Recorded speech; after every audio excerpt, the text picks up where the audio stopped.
Bonjour Monsieur le Président, Dylan Gamba de l'AFP. Ma question porte sur un point que vous avez un peu évoqué déjà, c'est sur les sanctions contre la junte au Mali. Il y a déjà plusieurs pays de la région qui disent souffrir de ces sanctions, notamment le Sénégal. Je voulais voir avec vous quelles sont les conséquences pour l'instant de ces sanctions sur l'économie de la Côte d'Ivoire. Et est-ce que vous pensez que ces sanctions sont tenables sur le court ou le moyen terme?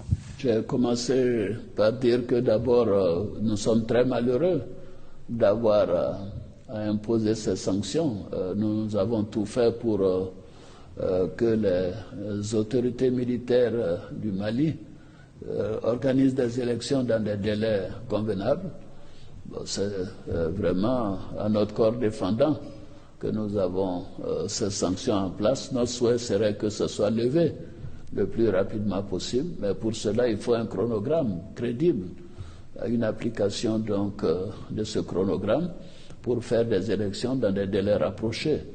Il est inacceptable qu'un régime militaire reste en place un quinquennat. Autant faire des élections.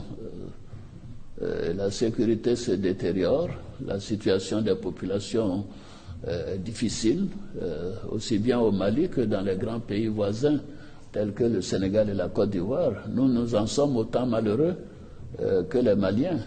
Mais c'est la junte qui doit prendre des initiatives, redémarrer les négociations, nous proposer une durée raisonnable et l'application de cette durée avec les conditions qui seront posées par les négociateurs pour permettre la levée progressive des sanctions. C'est cela notre souhait.